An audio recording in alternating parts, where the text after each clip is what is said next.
नमस्कार, मी सुशील कुलकर्णी. आपण पाहता अॅनालायझर. आता घ्या मिटवून असा सूर सामनातून लावला जातोय. बर कोणाला? तर चक्क देवेंद्र फडणवीसांना. बर मिटवून घेता घेता सुद्धा या विषाला बासुंदीचं रूप देताय असं सांगायला सामना विसरत नाही. देवेंद्र फडणवीसांना महाराष्ट्रात चाललेलं राजकारण हे सुडाच्या राजकारणाकडे चाललं असल्याची जाणीव झाल्याचा शोध शिवसेनेनं लावलाय आणि उबाठा मागणी करतायत की आता हे मिटवून घ्या. मी उबाठा म्हणजे उद्धव बाळासाहेब ठाकरे यासाठी नाव घेतोय की तेच सामनाचे संपादक आहेत आणि सामनाच्या अग्रलेखात म्हणजे संपादकीय लेखात देवेंद्र फडणवीसांना आता हे मिटवून घेण्याची सूचना सामना करतो आहे. सामना हे शिवसेनेचं मुखपत्र आहे आणि त्याचे संपादक शिवसेनेचे पक्षप्रमुख उद्धव बाळासाहेब ठाकरे हे आहेत.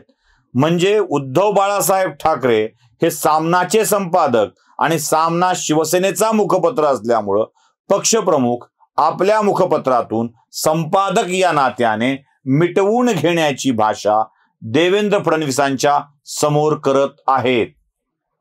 महाराष्ट्राचं राजकारण एका वाईट वळणावर गेलंय याचा उल्लेख देवेंद्र फडणवीसांनी केला होता. म्हणजे ते आता व्यक्तिगत होऊ लागलाय.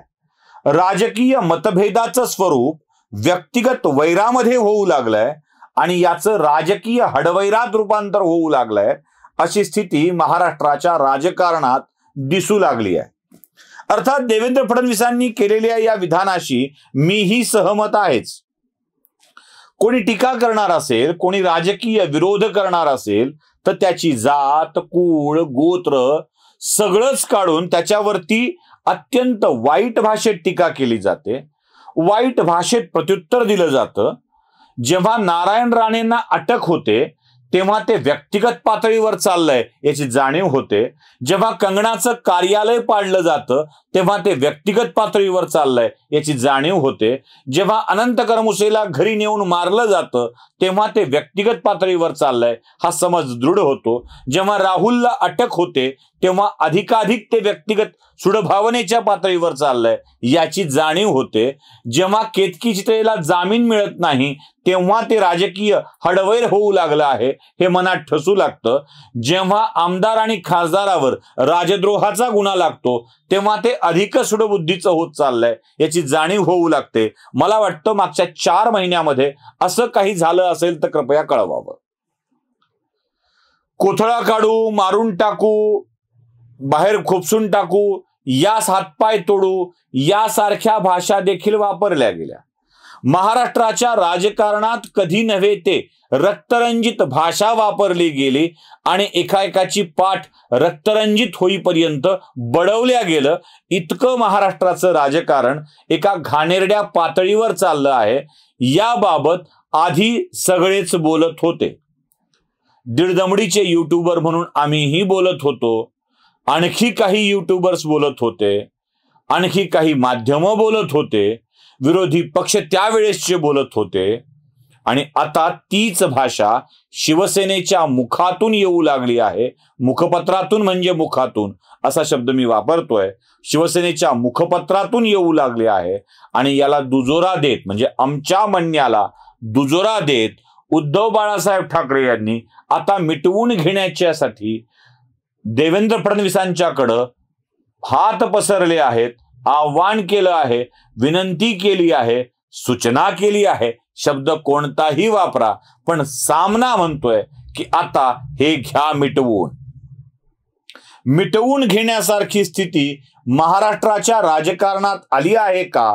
आणि उद्धव ठाकरेंच्या तोंडी ही मिटवा मिटवीची भाषा कशासाठी येऊ लागली आहे हाच माझ्या समोरचा प्रश्न आहे. आधी निजवा निजवीची भाषा करणारे आता मिटवा मिटवीची भाषा करू लागलेले आहेत. म्हणजे काहीतरी शिजतंय आणि द्या टाळीसाठी हात पुढे केला जातो आहे का हा देखील प्रश्न आपल्या सगळ्यांच्या मनामध्ये उपस्थित होतो. सामनाच्या अग्रलेखाच्या कटिंग्स नाही मी तुम्हाला दाखवतोय. त्याही तुम्ही बघून घ्या. अग्रलेखाचा काही भागही मी तुम्हाला दाखवतोय, तेही तुम्ही बघून घ्या.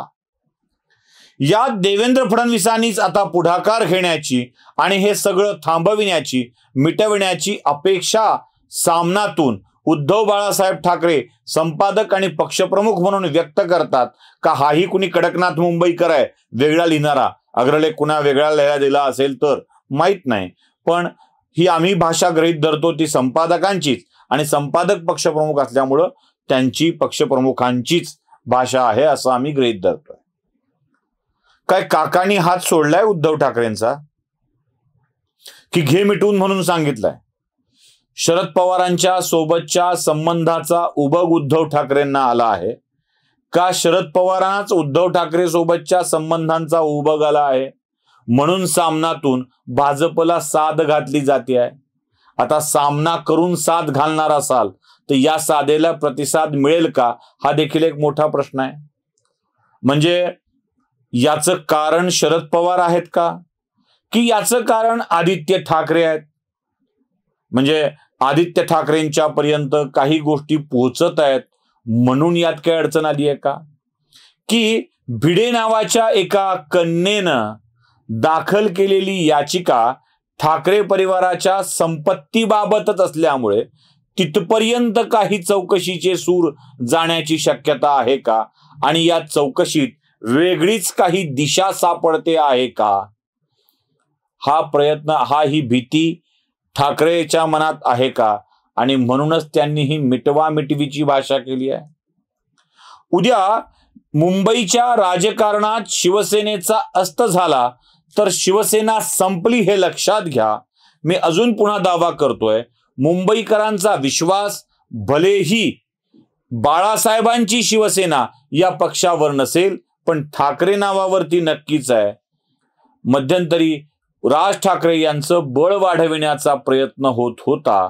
कदाचित ठाकरे या नावावर प्रेम करणारा मुंबईकर उद्धव ठाकरेंचं कर्तृत्व बघून तो बाजूला सरकला आणि राज ठाकरेंचं कर्तृत्व दाखवायला संधी देत असेल तर एक वेगळाच निकाल समोर येण्याची शक्यता आहे.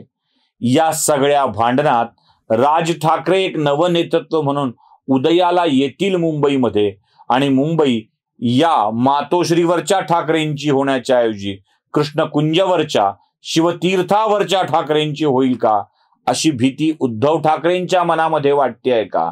म्हणूनच हा मिटवा मिटवीचा सल्ला, सूचना, विनंती, अर्ज, आक्षेप काय शब्द वापरायचा तो वापरून उद्धव ठाकरेंच्या तोंडी येत आहे का? ज्या देवेंद्र फडणवीसांना सत्ता मिळू नये म्हणून उद्धव ठाकरेंनी कमालीचे प्रयत्न केले, ज्यांचा उपहास केला, त्याच फडणवीसांच्याकडं उपहासानं का होईना मिटवा मिटवीची विनंती करावी लागावी यापेक्षा उद्धव ठाकरेंसाठी दुसरी वाईट गोष्ट ती कोणती असेल? आता ही मिटवा मिटवी करावी की न करावी, भाजपनंही हात पुढे करावा की न करावा याबाबत तुमचंही मत अपेक्षित आहे आणि तुम्ही ते कमेंट बॉक्समध्ये नक्की देणार आहात. आवडलं असेल लाईक करा, शेअर करा, चॅनलला सबस्क्राईब करा. धन्यवाद.